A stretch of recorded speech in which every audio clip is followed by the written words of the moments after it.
श्रवण, मनन, निधिध्यासन और समाधि, इन 4 चरणों के संबंध में सुबह हमने बात की। समाधि संसार का अंत और सत्य का प्रारंभ है। समाधि मन की मृत्यु और आत्मा का जन्म है। इस ओर से देखें तो समाधि अंतिम चरण है, उस ओर से देखें तो समाधि पहला चरण है। श्रवण, मनन, निधिध्यासन, इनसे मन क्षीण होता चलता है, लीन होता चलता है, समाधि में पूरी तरह लीन हो जाता है। और जहां मन पूरी तरह लीन हो जाता है वहां उसका अनुभव शुरू होता है जो वस्तुतः हम हैं। इस समाधि के संबंध में ये सूत्र है और इस सूत्र में कुछ बहुत गहरी बातें हैं। समाधि के समय वृत्तियां केवल आत्मरूप विषय वाली होती हैं, इससे जान नहीं पड़ती, पर समाधि में से उठे हुए साधक की वे उत्थान पाई हुई वृत्तियां स्मरण से अनुमान की जाती हैं। ये पहली बात काफी ख्याल से समझ लें। जो साधना में लगे हैं उनके लिए आज नहीं कल काम की होगी। समाधि में कोई अनुभव नहीं होता, सुन के कठिनाई होगी। समाधि में कोई अनुभव हो भी नहीं सकता। और समाधि परम अनुभव भी है। ये विरोधाभासी वक्तव्य है, उल्टा दिखाई पड़ता है, लेकिन कुछ कारण से उल्टा दिखाई पड़ता है। समाधि में परम आनंद का अनुभव होता है, लेकिन समाधि में डूबे हुए साधक को कोई भी पता नहीं चलता, क्योंकि साधक और आनंद एक हो गए होते हैं। पता चलने के लिए दूरी नहीं रहती। हमें पता उन्हीं चीजों का चलता है जिनसे हम भिन्न हैं, अलग हैं, दूर हैं। समाधि में आनंद की जो प्रतीति होती है, जो अनुभव होता है, उसका कोई पता समाधि में नहीं चलता। जब साधक समाधि से वापस लौटता है तब अनुमान करता है कि आनंद हुआ था। पीछे से स्मरण करता है कि परम आनंद हुआ था, अमृत वर्षा था, जिए थे किसी और ढंग में और जीवन की कोई गहन स्थिति अनुभव की थी। ये पीछे से स्मरण आता है जब मन लौट आता है। इसे हम ऐसा समझें कि श्रवण, मनन, निधिध्यासन, समाधि, ये 4 सीढ़ियां हैं। इनसे साधक समाधि के द्वार पर जाके अनुभव करता है। अगर समाधि में ही साधक रह जाए और वापस न लौट सके तो अपने अनुभव को कभी भी ना कह सकेगा। अपने अनुभव को बताने का फिर कोई उपाय नहीं है। लेकिन जो साधक समाधि को उपलब्ध हो जाता है वो वही का वही वापस कभी नहीं लौटता, नया ही होकर लौटता है। लौटकर सारे संबंध उसके मन से बदल जाते हैं, लेकिन लौटता है मन में। पहले जब मन में था तो गुलाम था मन का, कोई मालिकियत ना थी अपनी। मन जो चाहता था करा लेता था, मन जो बताता था वही मानना पड़ता था, मन जहां दौड़ाता था वहीं दौड़ना पड़ता था। मन की गुलामी थी, मन के हाथ में लगाम थी आत्मा की। समाधि के द्वार से लौटता है साधक जब वापस मन में, तो मालिक होकर लौटता है। लगाम उसकी अब अपने हाथ में होती है। अब मन को जहां ले जाना चाहता है वहां ले जाता है, नहीं ले जाना चाहता तो नहीं ले जाता, चलाना चाहता है तो चलाता है, नहीं चलाना चाहता तो नहीं चलाता है। मन की अब अपनी कोई सामर्थ्य नहीं रह जाती। लेकिन समाधि को उपलब्ध साधक जब मन में लौटता है मालिक होकर, तभी वो स्मरण कर सकता है, क्योंकि स्मरण मन की क्षमता है। तभी वो पीछे लौट के देख सकता है मन के द्वारा कि क्या हुआ था। इसका मतलब यह हुआ कि मन केवल संसार की ही घटनाओं को अंकित नहीं करता है।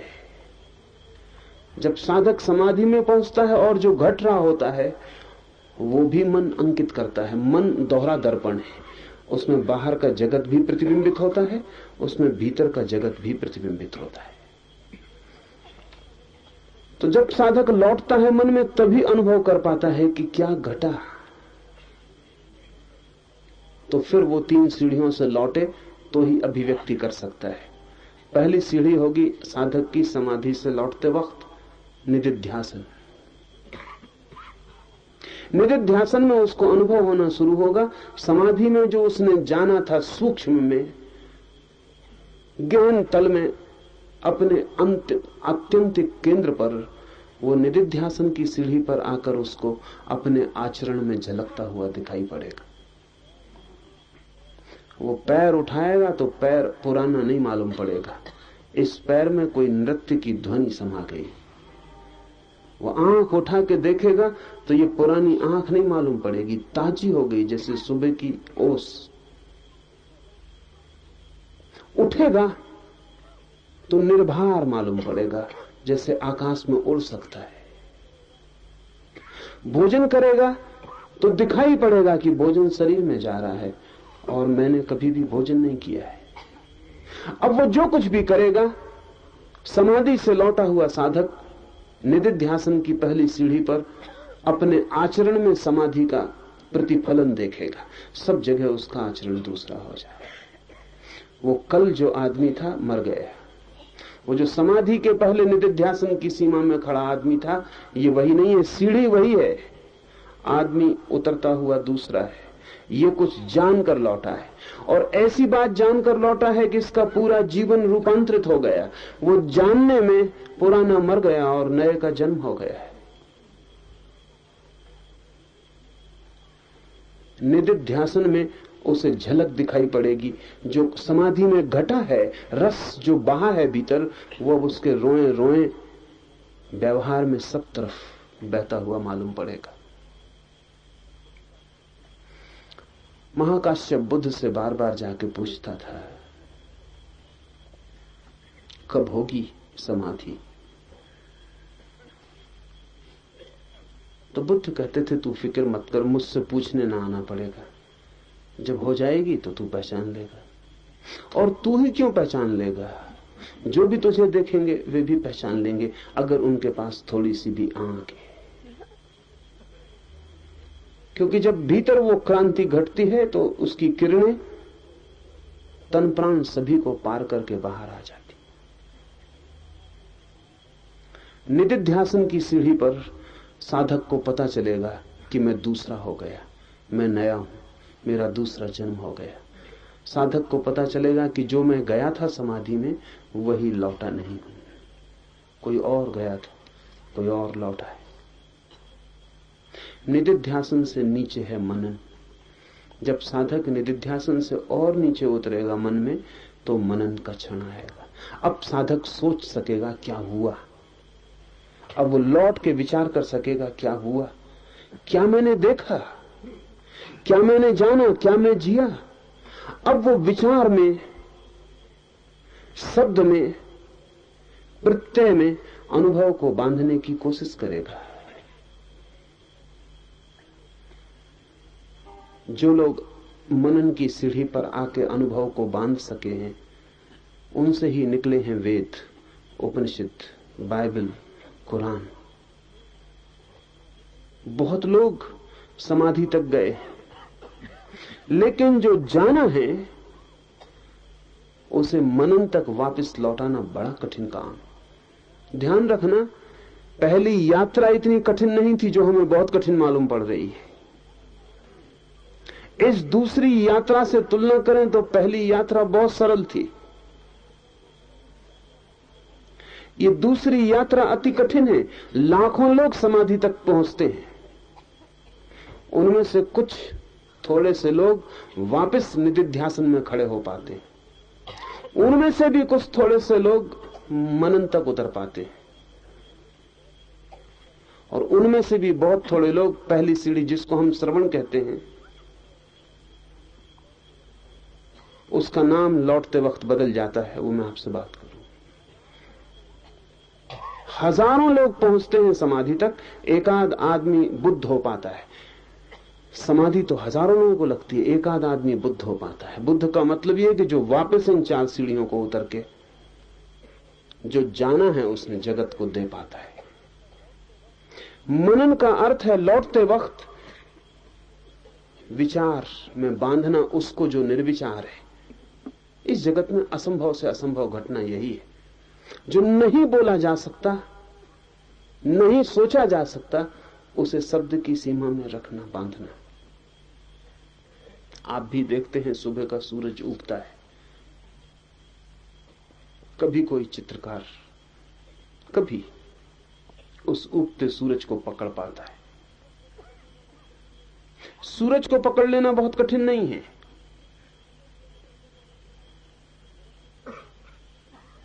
बहुत से चित्रकार बना लेंगे सूरज को, लेकिन उगते सूरज को पकड़ना कठिन है।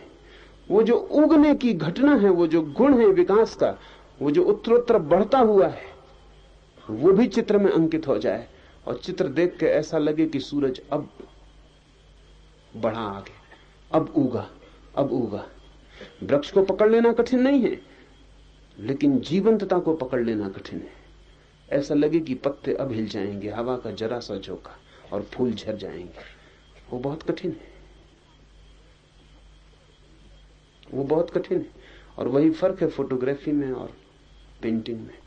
फोटोग्राफी कितना ही पकड़ ले, मुर्दा ही पकड़ पाती है। कभी कोई पिकासो, कोई वान गाग, कोई सीज़न पकड़ पाता है, वो जो जीवंतता है उसको। मगर सूरज, पौधे, फूल आम जीवन के अनुभव हैं, इन्हें पकड़ा जा सकता है। समाधि असाधारण अनुभव है, करोड़ों करोड़ों में कभी एकाध को होता है। और वहां जो होता है, सारी इंद्रियां असमर्थ हो जाती हैं खबर देने में। कान वहां सुनते नहीं, आंखें वहां देख नहीं सकती, हाथ वहां छू नहीं सकते, और अनुभव होता है अपरसीम, विराट जैसे टूट पड़े आपके छप्पर पर, सारा आकाश आ जाए आपके आंगन में, तो जैसी मुसीबत हो जाए और कुछ सोच समझ ना पड़े, वैसा समाधि के क्षण में होता है। छोटा सा चेतना का अपना घेरा, उसमें सारा सागर उतर जाता है। कबीर ने कहा है कि पहले तो मैं समझा था कि बूंद सागर में गिर गई, जब होश आया तब पाया कि बात उल्टी हुई है, सागर बूंद में गिर गया। तो कबीर ने कहा है कि पहले तो सोचे थे कि कुछ ना कुछ बता ही देंगे लौटकर, वो भी कठिन मालूम पड़ा था। बूंद जब सागर में गिर जाएगी तो लौटेगी कैसे, वो भी कठिन मालूम पड़ा था। कठिन है ही। कबीर का वचन है, हेरत हेरत है सखी, रहया कबीर हिराई, बूंद समानी समुद्र में, सोकत हेरी जाई। वो जो गिर गई बूंद समुद्र में, अब उसे कैसे बाहर निकाले ताकि वो खबर दे सके कि क्या हुआ। ये तो कठिन था ही, लेकिन कबीर ने बाद में दूसरी पंक्तियां लिखी और पहली पंक्तियों को रद्द कर दिया और कहा कि भूल हो गई, जल्दी में, अनुभव नया था, ठीक से समझ ना पाए क्या हुआ, आदत पुरानी थी, उसकी वजह से उल्टा दिखाई पड़ गया। दूसरी पंक्तियां लिखी, हेरत हेरत है सखी, रहया कबीर हिराई, समुद्र समाना बूंद में, सोकत हेरी जाए। वो समुद्र जो है वो बूंद में समा गया है। बूंद को तो किसी तरह खोज भी लेते, समुद्र में गिर गई थी। तो ये उल्टा हो गया है, समुद्र पूरा का पूरा आके बूंद में गिर गया है। अब इस बूंद को हम खोजने भी जाएं तो कहां जाएं, इस बूंद का अब कोई पता नहीं चल सकता। तो समाधि के क्षण में जो जाना गया है, संसार में जो हमने जाना है, उसको पकड़ने के सारे उपकरण व्यर्थ हो जाते हैं। हम ही व्यर्थ हो जाते हैं, हमारा होना ही बिखर जाता है, और कोई बड़ा होना जिसकी कोई सीमा नहीं हम पर टूट पड़ता है। आकस्मिक मर जाते हैं हम। समाधि महामृत्यु है, मृत्यु से बड़ी, क्योंकि मृत्यु में तो मरती है केवल देह, मन बचा रह जाता है। समाधि में मर जाता है मन। पहली दफे हमारा सारा संबंध मन से टूट जाता है। पहली दफा हम मन के सारे धागों से विच्छिन्न और अलग हो जाते हैं, और हमारा सारा ज्ञान मन का था। इसलिए पहली दफे समाधि में हम परम अज्ञानी होकर खड़े होते हैं। इसे फिर से दोहरा दूं, समाधि में हमारा ज्ञान काम नहीं आता, क्योंकि ज्ञान सब सीखा था मन ने। वो मन रह गया बहुत पीछे, बहुत दूर। हम निकल गए मन से आगे। जो जानता था वो साथी नहीं है वहां। जो सब बातें समझता था, शब्द का, सिद्धांत का जिसे बोध था, शास्त्र जिसे रच पच गए थे, वो बहुत पीछे छूट गया। वस्त्र ही नहीं छूट जाते, शरीर ही नहीं छूट जाता, मन छूट जाता है। जो हमारा गहरा सा गहरा अनुभव है वो सब पीछे पड़ा रह गया। मन से उछाल लगाकर साधक द्वार पर खड़ा हो गया समाधि के। अब जानने का उसके पास कुछ उपाय नहीं। समाधि के द्वार पर जो भी खड़ा होता है वो परम अज्ञानी की तरह खड़ा हो जाता, परम अज्ञानी की तरह। कुछ भी जानने का उपाय नहीं, जानने की व्यवस्था नहीं, जानने के साधन नहीं, सिर्फ जानना मात्र खड़ा रह जाता है। फिर लौट के खबर देना बड़ी मुश्किल है। कौन खबर दे, कौन खबर लाए, लेकिन खबर दी गई है। कुछ लोगों ने अथक चेष्टा की है। वे ही परम कारुणिक हैं इस जगत में, जिन्होंने समाधि के द्वार से लौटकर खबर दी। क्यों? क्योंकि समाधि से लौटने का भी भाव नहीं उठता है। समाधि से लौटना ऐसे ही है जैसे आप जो चाहते थे वो मिल गया, सब इच्छा पूरी हो गई, हलने डुलने का भी कोई कारण न रहा, गति का कोई सवाल न रहा, वहां से लौटना। कहते हैं बुद्ध को समाधि हुई तो 7 दिन तक वो नहीं लौटे। बड़ी मीठी कथा है। कथा है कि सारे देवता उनके चरणों में इकट्ठे हो गए और इंद्र रोने लगा और ब्रह्मा ने चरणों पर सिर पटका और कहा कि ऐसा मत करें, क्योंकि हम देवता भी तरसते हैं उस बात के लिए जो समाधि को जानने वाला लौट कर देता है। और कितने जन्मों से कितने कितने लोग प्रतीक्षा कर रहे हैं कि कोई हो जाए बुद्ध, लौट के खबर दे।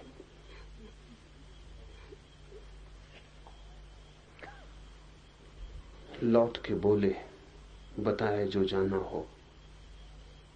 आप चुप ना रहें, आप बोले। लेकिन बुद्ध ने कहा, बोलने वाला नहीं रहा, बोलने की कोई इच्छा नहीं रही। और फिर जो देखा है वो बोला जा सकता है, ये खुद ही भरोसा नहीं आता, तो सुनने वाले क्या समझ सकेंगे? देवता नहीं माने तो बुद्ध ने कहा कि नहीं मानते हो तो मैं कहूं, लेकिन मैं तुमसे कहता हूं कि ये बातें जो मैं किसी से कहूंगा, अगर जानने के पहले मुझसे कोई कहता तो मैं नहीं समझता, तो कोई क्या समझेगा? और फिर बुद्ध ने कहा, इस अनुभव से यह भी अनुभव आ गया है कि जो मेरी बात को समझ सकेंगे वो मेरे बिना भी वहां पहुंच सकते हैं, और जो मेरी बात नहीं समझ सकेंगे उनके सामने सिर धुनने से कुछ बहुत प्रयोजन नहीं है। लेकिन देवताओं ने एक बड़ी मीठी दलील थी और उन्होंने कहा, हम जानते हैं ये बात सच है कि जो लोग समझ सकेंगे वे वही लोग हैं जो किनारे पर ही खड़े हैं, जो आपकी आवाज सुन लें। 1 कदम का फासला है, वे आपके बिना भी किसी न किसी तरह 1 कदम पार कर जाएंगे। नहीं, उनके लिए हम नहीं कहते कि आप बोलें। और यह भी हम मानते हैं कि ऐसे भी लोग हैं जो 1 कदम भी नहीं चले हैं, उन तक आपकी आवाज भी नहीं पहुंचेगी, वो समझेंगे भी नहीं। उनके लिए भी हम नहीं कहते हैं कि आप बोलें। पर ऐसे भी लोग हैं जो दोनों के बीच में, जो आप न बोलेंगे तो शायद न समझ सकेंगे, जो आप बोलेंगे तो शायद समझ सकते हैं। शायद ही देवताओं ने कहा, लेकिन उन्होंने एक बात और बुद्ध को कही कि ये जो शायद हैं, समझ लें शायद न समझें। अगर आप न बोले, और एक भी समझ सकता व्यक्ति वो अगर इस कारण चूक गया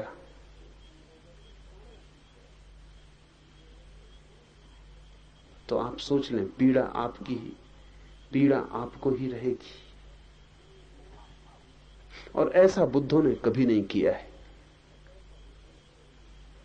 तो बुद्ध बोले,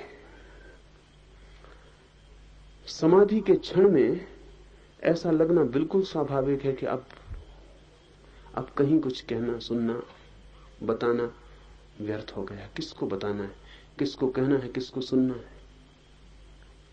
फिर भी कुछ लोग लौटे।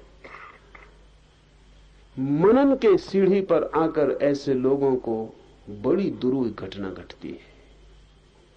और इसलिए महानतम कलाकार वे हैं, वे नहीं जो छंद गीत रच लेते हैं, कलाकार हैं। वे भी नहीं जो चित्र मूर्तियां बना लेते हैं, कलाकार हैं। लेकिन महाकलाकार वे हैं जो समाधि के बिल्कुल अगोचर, अदृश्य अनुभव को गोचर और दृश्य शब्दों में मनन की सीढ़ी पर बांधते हैं, चेष्टा करते हैं कि किसी तरह कुछ इशारे पैदा किए जा सके, कुछ उपाय रचते हैं, कुछ विचार की श्रृंखला निर्मित करते हैं, कुछ विचार की व्यवस्था बनाते हैं जहां से आपको भी थोड़ी सी झलक, कम से कम मन के तल पर ही थोड़ी सी चोट, पुलक का अनुभव हो सके। लेकिन मनन भी बहुत लोग कर लेते हैं। वो आखिरी सीढ़ी जो है, जैसे हमने पहली दफे जाते वक्त श्रवण कहा था, वही सीढ़ी लौटते वक्त प्रवचन बन जाती है। वही सीढ़ी सुनना, बोलना, जाते वक्त जो सुनना था, राइट लिसनिंग थी, ठीक ठीक सुनना था, श्रवण था, लौटते वक्त वही राइट स्पीकिंग, ठीक ठीक बोलना बन जाता है। और ध्यान रहे, पहली सीढ़ी पर होता है शिष्य और इस लौटती हुई आखिरी सीढ़ी पर होता है गुरु। और इन दोनों के बीच जो मिलन है वो उपनिषद है, जहां सुनने वाला ठीक ठीक मौजूद है और जहां बोलने वाला ठीक ठीक मौजूद है। इन दोनों के बीच जो मिलन की घटना है वो उपनिषद है। उपनिषद शब्द का अर्थ है गुरु के पास रहकर जिसे जाना, गुरु के पास बैठकर जिसे सुना, पास होकर जो अनुभव में आया, निकटता में जिसकी ध्वनि मिली, सामीप्य में जिसका स्पर्श हुआ। उपनिषद का अर्थ है पास बैठकर, पास होकर, निकटता पाके। तो शिष्य हो कान सुनना और गुरु रह जाए सिर्फ वाणी, सुनने वाला ना हो, बोलने वाला ना हो। यहां हो सिर्फ वाणी, वहां हो सिर्फ सुनने की क्षमता, तब उपनिषद घटता है। ये सूत्र कहता है समाधि में वृत्तियां केवल आत्मरूप विषय वाली होती हैं। आनंद का अनुभव हो, मौन का अनुभव हो, शांति का अनुभव हो, शून्य का अनुभव हो, मुक्ति का अनुभव हो, लेकिन ये कोई अनुभव समाधि में सीधे पकड़े नहीं जा सकते। इससे जान नहीं पड़ती है, ये वृत्तियां जान नहीं पड़ती हैं। पर समाधि में से उठे हुए साधक की वे उत्थान पाई हुई वृत्तियां इस स्मरण से अनुमान की जाती हैं। तो बुद्ध भी ऐसा नहीं कह सकते कि ऐसा ही है समाधि में, वो भी इतना ही कहते हैं ऐसा मेरा अनुमान है कि समाधि में ऐसा है। इसलिए महावीर तो अपनी वाणी में स्यात लगाकर ही बोलते हैं। वो कहते हैं स्यात वहां आनंद है। इससे कुछ कोई ये ना समझ ले कि महावीर को पता नहीं है। वाणी से ऐसी लगता है कि महावीर भी अगर कहते हैं कि स्यात, तो इनको भी संदेह है। कुछ संदेह के कारण नहीं, अत्यंत सत्यनिष्ठा के कारण। महावीर की सत्यनिष्ठा इतनी अछूती और इतनी कुंवारी है कि वैसी सत्यनिष्ठा खोजनी मुश्किल है। तो महावीर ये कहते हैं कि जिस मन से मैं अब ये जान रहा हूं वो मन वहां मौजूद नहीं था, ये दूर से मौजूद न था। मन चश्मदीद गवाह नहीं, दूर था, अनुमान किया है इसने, इन्फर किया है, सोचा है, घटना घटी थी दूर। जैसे हम यहां बैठे हों और गौरी शंकर के शिखर पर जमी हुई बर्फ को हम देख सकते हैं यहीं बैठे।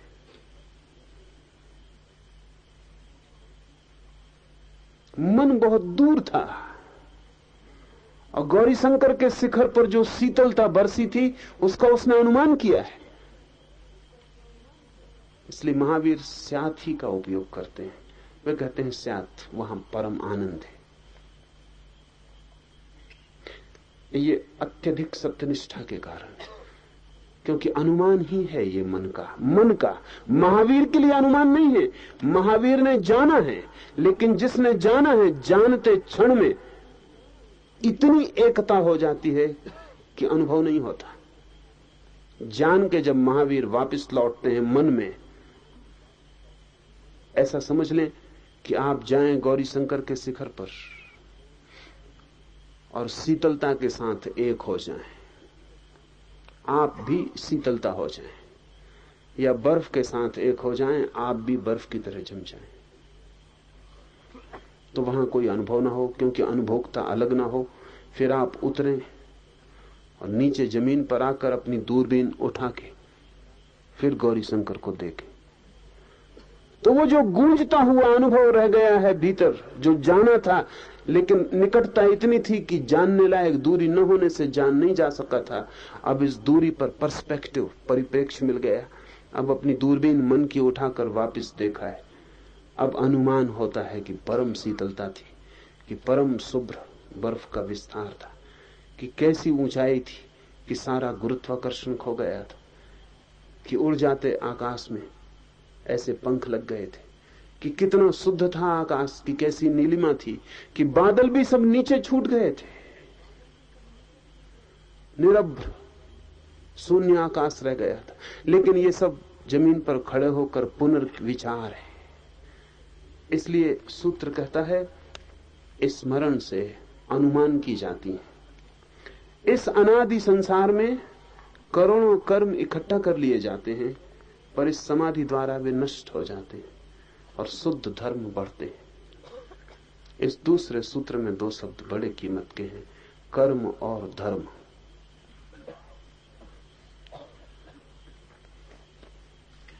जो हम करते हैं वो कर्म है और जो हम हैं वो धर्म है।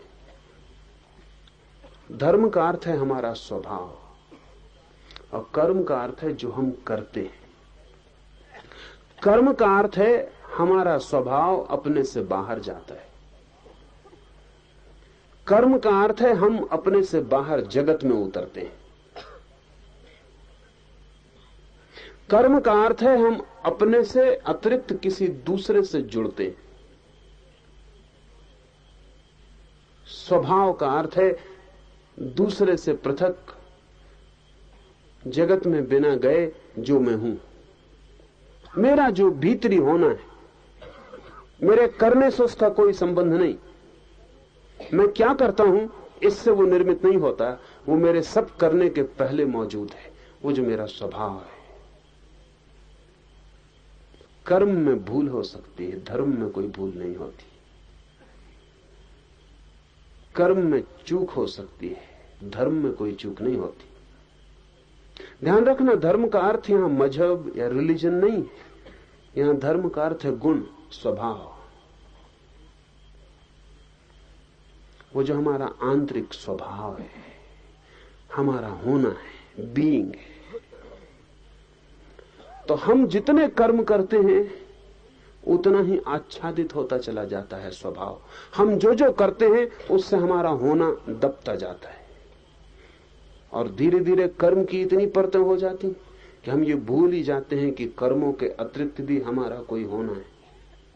अगर कोई आपसे पूछे आप कौन है, तो आप जो भी उत्तर देते हैं वो कर्मों के बाबत है, आपके धर्म के बाबत नहीं। आप कहते हैं मैं इंजीनियर हूं, आप कहते हैं मैं डॉक्टर हूं, आप कहते हैं मैं व्यापारी हूं। आपने ख्याल किया व्यापार कर्म है, आप व्यापारी नहीं है, व्यापार करते। कोई आदमी डॉक्टर कैसे हो सकता है? डॉक्टरी कर सकता है। कोई आदमी इंजीनियर कैसे होगा? आदमी और इंजीनियर हो जाए तो आदमी खत्म ही हो गया। आदमी इंजीनियरिंग करता है, वो उसका कर्म है, उसका होना नहीं। आप जो भी अपना परिचय देते हैं अगर गौर से देखेंगे तो पाएंगे आप सदा अपने कर्म का परिचय देते हैं, कभी अपने होने की खबर नहीं देते, दे भी नहीं सकते। उसकी खबर आपको ही नहीं है। आप इतने जानते हैं जो आप करते हैं। करने का आपको पता है कि मैं क्या करता हूं, क्या कर सकता हूं, मैंने पीछे क्या किया है और आगे मैं क्या करने के योग्य हूं, यही आप खबर देते हैं। जो सर्टिफिकेट लेके आप घूमते हैं, आप क्या कर सकते हैं उसकी खबर देते हैं, आप क्या हैं उसकी नहीं। अगर आप कहते हैं मैं साधु हूं तो उसका मतलब यह है कि आप साधुता करते हैं। कोई कहता है मैं चोर हूं, उसका मतलब वो चोरी करता है। एक का कर्म साधुता है, एक का कर्म चोरी है। लेकिन होना क्या है, आपके भीतर क्या है? जब आप पैदा नहीं हुए थे मां के पेट से, तब साधु क्या था, चोर क्या था, इंजीनियर क्या था, डॉक्टर क्या था? मां के पेट में अगर इनसे कोई पूछता कौन हो तो बड़ी मुश्किल में पड़ जाते, क्योंकि इंजीनियर थे नहीं तब, डॉक्टर थे नहीं तब, व्यापार कुछ किया नहीं था। मां के पेट में अगर कोई पूछता कौन हो भीतर, तो कोई उत्तर नहीं आ सकता था कि आ सकता था, कोई उत्तर नहीं आ सकता था। मगर थे आप मां के पेट में, उत्तर नहीं आ सकता था। आज तो ब्रेन वॉश, मस्तिष्क को धो डालने के बहुत उपाय खोज लिए गए। आप कहते हैं मैं इंजीनियर हूं, आपका मस्तिष्क धोया जा सकता है, साफ किया जा सकता है। क्लीनिंग ठीक से हो जाए, फिर आपसे पूछो कौन हो, आप खाली रह जाएं। क्योंकि वो जो इंजीनियर होना था वो स्मृति में था, पढ़े थे, लिखे थे, सर्टिफिकेट पाया था, कुछ किया था, यश पाया था, अपयश पाया था, वो स्मृति में था, वो धो दी गई। अब आप कोई उत्तर नहीं दे सकते कि कौन है, लेकिन है। होना नष्ट नहीं किया जा सकता है स्मृति के धोने से, लेकिन कर्म की रेखाएं साफ की जा सकती हैं। यह सूत्र कहता है अनादि संसार में करोड़ों कर्म इकट्ठा कर लिए जाते हैं स्वभावतः।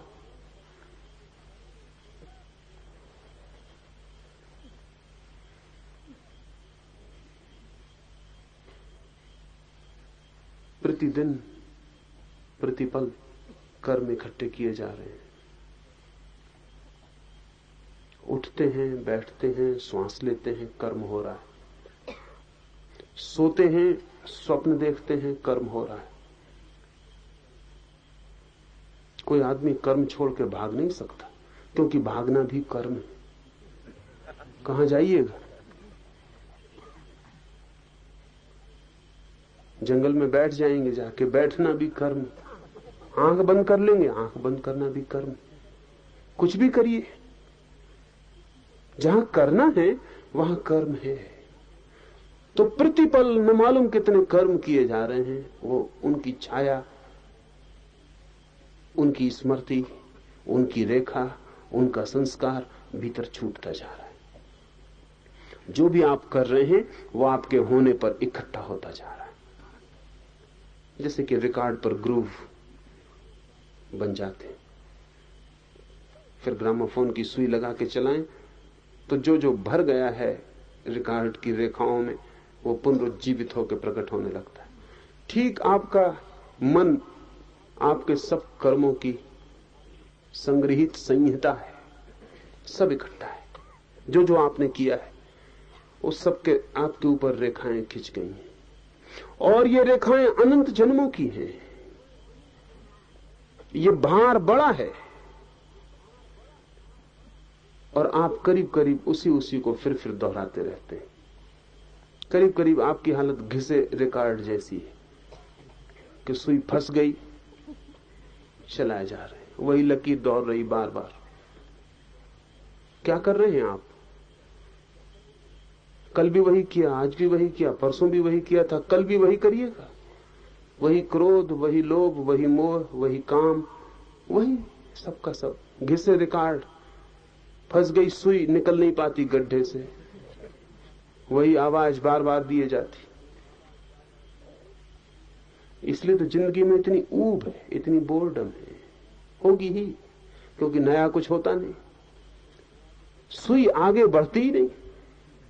लौट के देखें आपकी 30-40 साल की जिंदगी, क्या किया है आपने?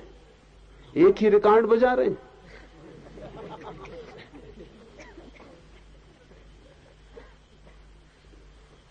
वही रोज दोहरता जाता है, पुनरुक्त होता चला जाता है। इसी को भारत के मनीषियों ने आवागमन कहा है। वही, फिर वही, इस जन्म में वही, अगले जन्म में वही, उसके अगले जन्म में वही, अतीत की कथा वही, भविष्य की कथा वही। वही काम वासना है, वही प्रेम, वही क्रोध, वही घृणा, वही मित्रता, वही शत्रुता, वही धन का कमाना, वही मकान बनाना, और फिर सब करके एक दिन पाना की हवा का झोंका आया और वो जो ताश का महल बनाया था गिर गए।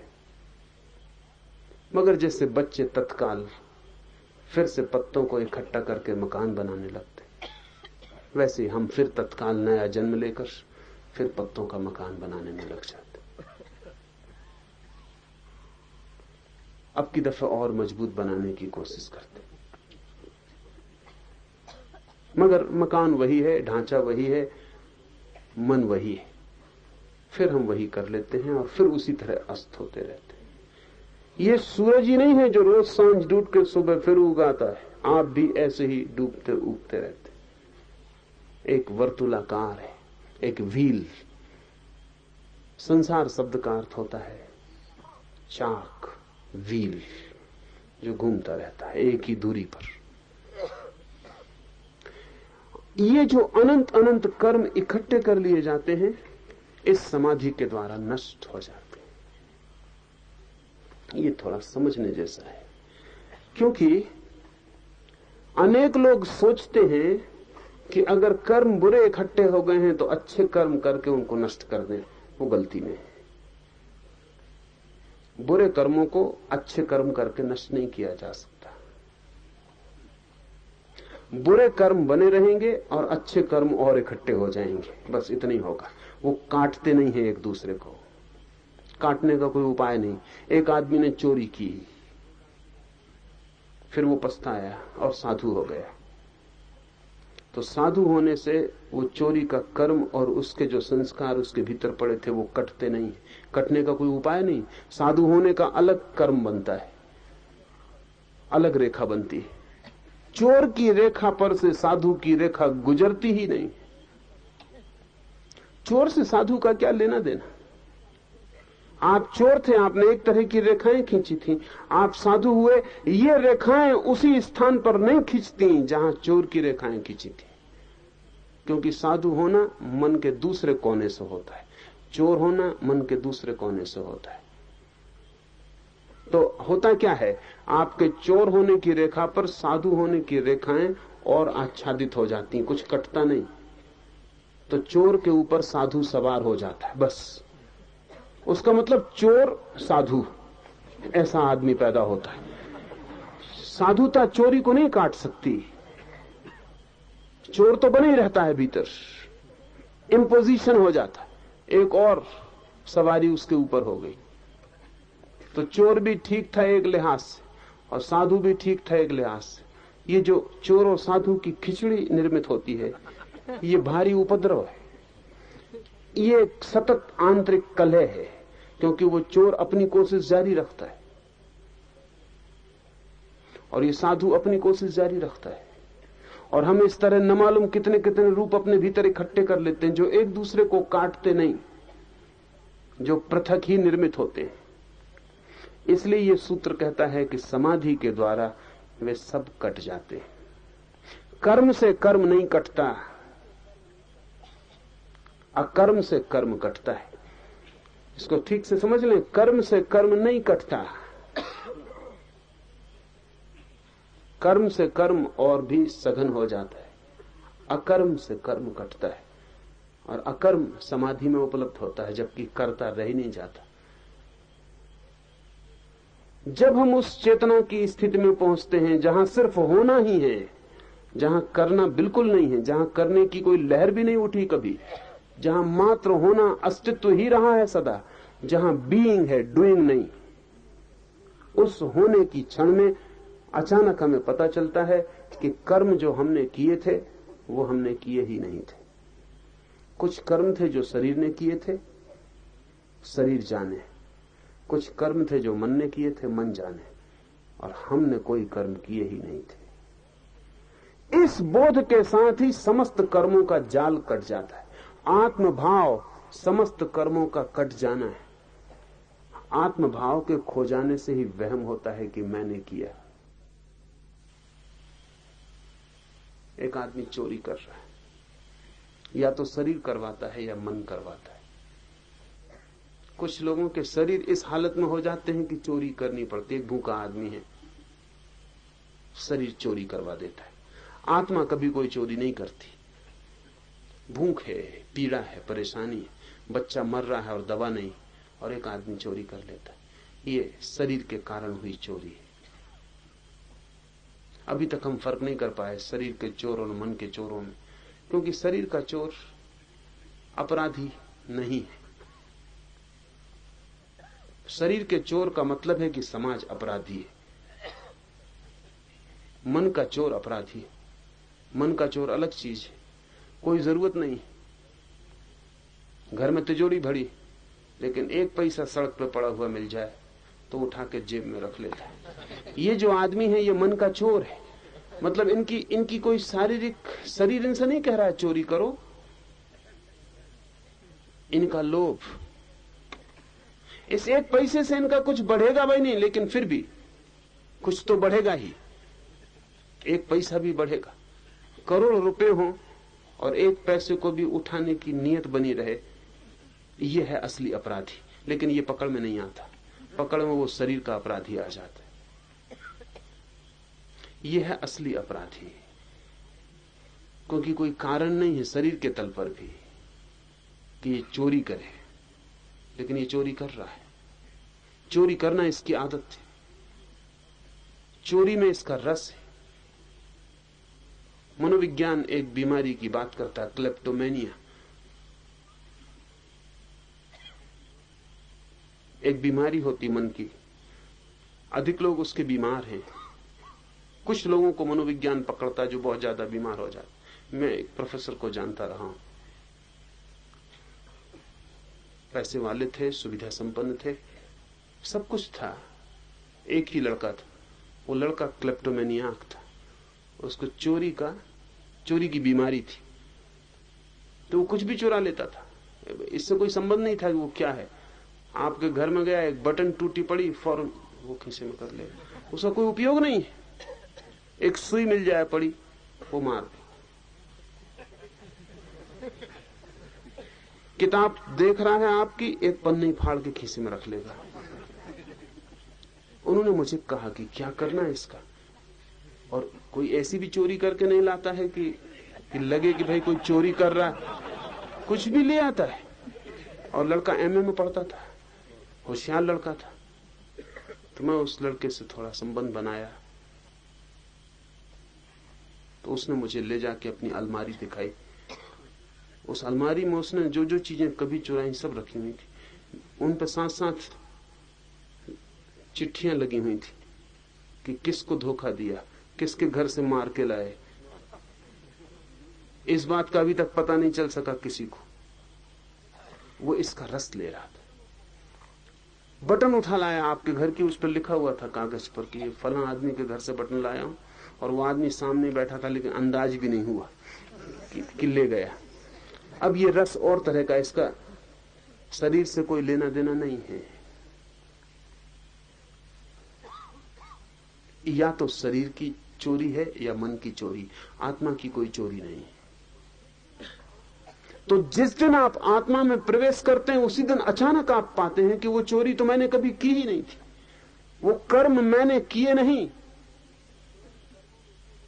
मैं उन कर्मों में केवल मौजूद था। ये सच है कि मेरे बिना वे कर्म नहीं हो सकते थे, ये भी सच है कि मैंने वे कर्म नहीं किए थे। तो मन विज्ञान एक शब्द का प्रयोग करता है, वो कीमती है। विज्ञान में एक शब्द प्रयोग किया जाता है, कैटालिटिक एजेंट। अगर आप पानी को तोड़ें तो उसमें से उदजन और ऑक्सीजन मिलती है और कुछ नहीं मिलता। H2O उसका फॉर्मूला है। 2 परमाणु उदजन के, 1 ऑक्सीजन का, उनसे मिलके पानी बनता है। तो आप 2 अनुपात में उदजन और 1 अनुपात में ऑक्सीजन मिला के पानी बनाना चाहें तो भी बनेगा नहीं। ये बड़े मजे की बात है। अगर पानी को तोड़े तो 2 अनुपात उदजन 1 अनुपात ऑक्सीजन मिलती है। स्वभावतः अगर आप 2 अनुपात उदजन और 1 अनुपात ऑक्सीजन को मिलाएं तो पानी बनना चाहिए, लेकिन पानी बनता नहीं। तो एक और चीज है जिसकी मौजूदगी की जरूरत पड़ती है, वो भीतर प्रवेश नहीं करती लेकिन सिर्फ उसकी मौजूदगी में घटना घटती है, वो है बिजली। इसलिए आकाश में जब बिजली चमकती है वो कैटालिटिक एजेंट है, उसकी वजह से पानी बनता है। जो बिजली चमकती है उसकी मौजूदगी जरूरी है, वो कुछ करती नहीं, वो पानी में प्रवेश नहीं होती। हाइड्रोजन और ऑक्सीजन को आप रख दें और बीच में बिजली कौंधा दें, पानी बन जाएगा। फिर पानी को तोड़ें तो बिजली नहीं निकलेगी, सिर्फ हाइड्रोजन और ऑक्सीजन निकलेगी। उसका मतलब यह हुआ कि बिजली भीतर प्रवेश नहीं करती पानी के निर्माण में, लेकिन पानी निर्मित नहीं हो सकता बिजली की बिना मौजूदगी के। इस खास घटना को विज्ञान कहता है कैटालिटिक एजेंट। ऐसी उपस्थिति जिसके बिना घटना नहीं घटेगी, फिर भी वो वस्तु घटना में भीतर प्रवेश नहीं करती। तो आप चोरी नहीं कर सकते हैं बिना आत्मा के। आत्मा कैटालिटिक एजेंट, उसकी मौजूदगी जरूरी। शरीर अकेला, लाश कहीं कोई चोरी करने नहीं जाती। लाश के खीसे में भी पैसा रख दें तो भी हम उसको चोरी नहीं कहेंगे। लाश का चोरी से क्या संबंध, क्योंकि लाश कर्म ही नहीं कर सकती। अकेला मन भी चोरी करने नहीं जाता। अकेला मन कितनी सोचे चोरी नहीं कर सकता, और अगर भीतर आत्मा ना हो तो सोच भी नहीं सकता। आत्मा की मौजूदगी जरूरी है, तब चोरी घटती है। लेकिन फिर भी जिस दिन आदमी आत्मा में पहुंचता है उस दिन पाता है कि मौजूदगी में घटी थी, लेकिन आत्मा चोरी में प्रवेश नहीं की। आत्मा सिर्फ मौजूद थी। उसकी मौजूदगी इतनी शक्तिशाली है कि घटनाएं घटनी शुरू हो जाती। एक चुंबक पड़ा है, लोहे के टुकड़े खींच रहे हैं। आपसे आज सोचते होंगे चुंबक खींच रहा है, तो आप गलती में। चुंबक का होना ही काफी है, चुंबक को खींचना नहीं पड़ता। खींचने के लिए कोई प्रयास नहीं करना पड़ता, कोई अस्थि मांसपेशियां सिकोड़नी नहीं पड़ती कि खींचो। चुंबक को कुछ पता ही नहीं चलता कि चुंबक का होना ही लोहे के टुकड़े खींचना शुरू हो जाते। आत्मा की मौजूदगी और कर्म शुरू हो जाते। शरीर सक्रिय हो जाता है, मन सक्रिय हो जाता है, कर्म की यात्रा शुरू हो जाती है। जिस दिन आप इस आत्मा में पुनः प्रवेश करते हैं समाधि में, उस दिन सारे कर्म से छुटकारा हो जाता है। इसलिए नहीं कि वो उन्होंने आपको बांधा था, बल्कि इसलिए कि उन्होंने कभी बांधा ही नहीं था और आप अपने तक कभी पहुंचे नहीं थे कि समझ पाते कि मैं अनबंधा हूं। ये जो उपनिषद की दृष्टि है, एक अर्थ में बड़ी नीति विरुद्ध है, और इसलिए उपनिषदों का बड़ा विरोध भीतर गहरे मन में रहा है। जो भी नीतिवादी है वो कहेगा कि बुरे कर्म को अच्छे कर्म से काटो, अच्छे कर्म करो, बुरे कर्म मत करो।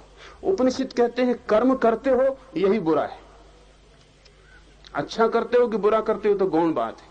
कर्म करने का तुम्हें ख्याल है, तुम करता हो, बस यही बुराई है।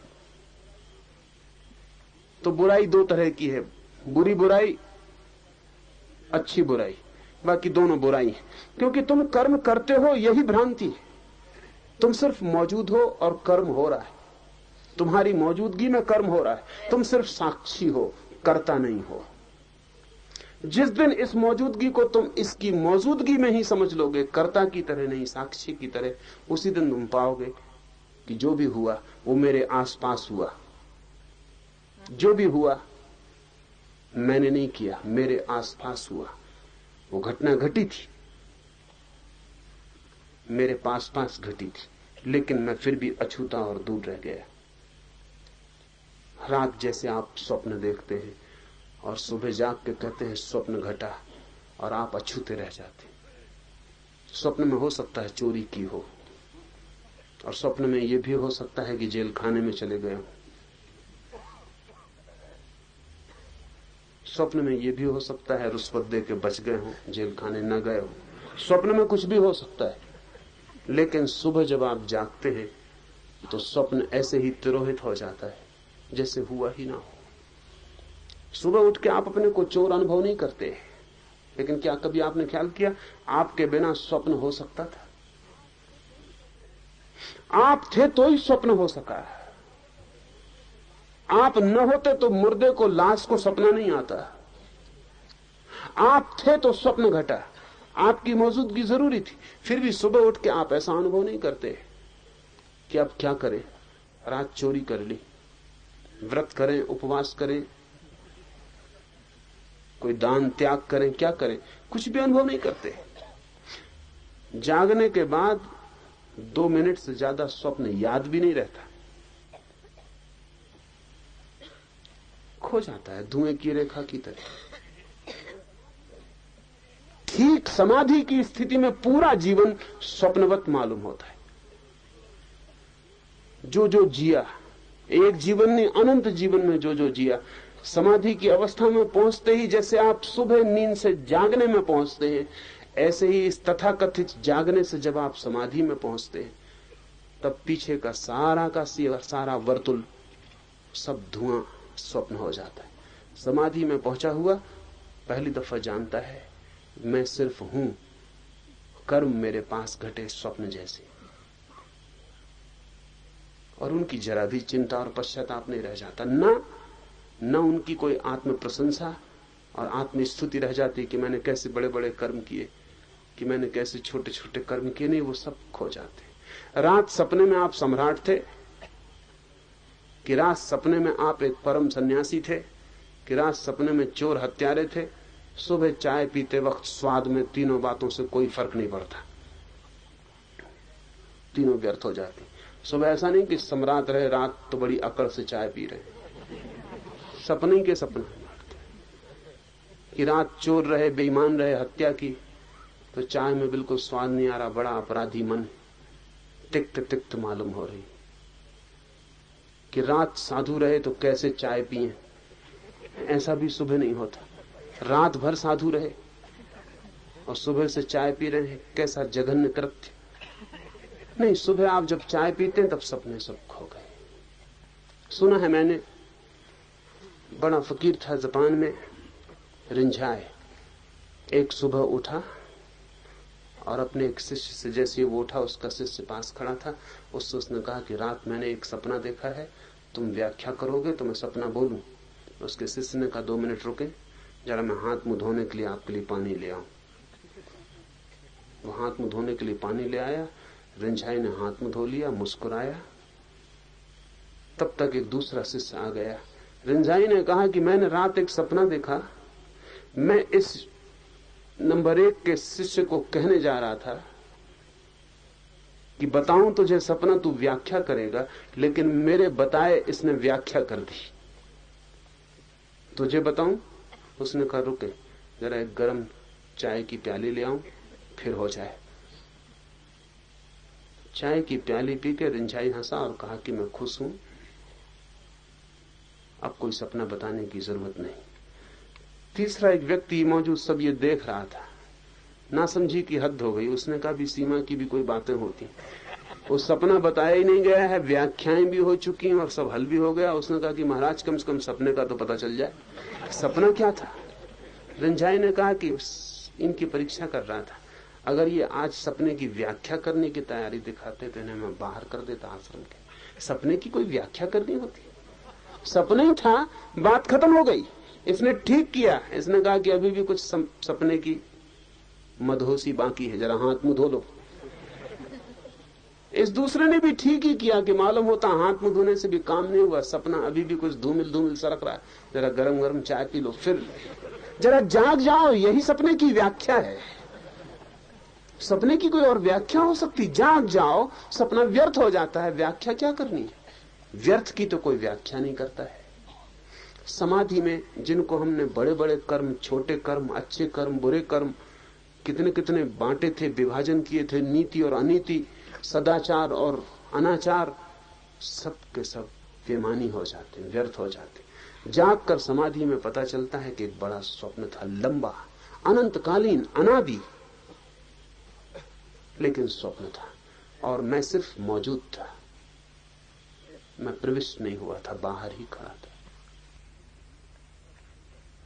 इसलिए सब कट जाता है कर्म और धर्म का उदय होता है। जब कर्म कट जाता है, जो हम करते थे वो कट जाता है, तब हमें पता चलता है जो हम हैं, जो हमारा होना है, स्वभाव है। स्वभाव है धर्म। उत्तम योगवेता इस समाधि को धर्म मेघ कहते हैं, क्योंकि वह मेघ की तरह धर्म रूप हजार धाराओं की वर्षा करती है। धर्म मेघ बड़ा प्यारा शब्द है। मेघ तो हमने देखे, आषाढ़ आता है और मेघ गिर जाते हैं आकाश में, लेकिन पूरी घटना का हमें ख्याल नहीं है। वो जो आकाश में मेघ गिर जाते हैं आषाढ़ में और मोर नाचने लगते हैं और जमीन जगह जगह दरारें बन जाती है, ओंठ खोल देती है, अपने हृदय तक पानी की बूंदों को पी जाने के लिए अपने द्वार तोड़ देती है सब तरफ से। और प्यासी धरती बहुत दिन से प्रतीक्षा में थी। प्यासे वृक्ष तड़फ रहे थे मछलियों की तरह, जैसे रेत में किसी ने उनको फेंक दिया हो।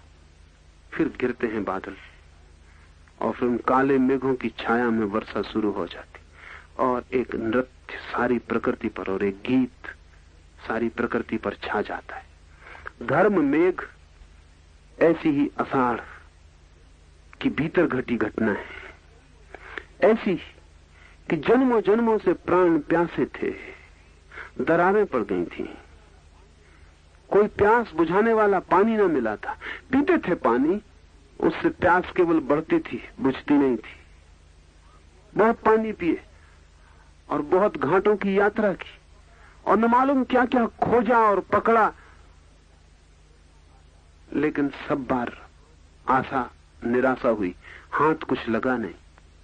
वो धरती पूरे प्राणों की फटी प्यासी अभीप्सा से भरी। समाधि के क्षण में पहली दफा उसके ऊपर मेघ गिरते हैं। समाधि के क्षण में पहली दफा आषाढ़ आता है भीतर।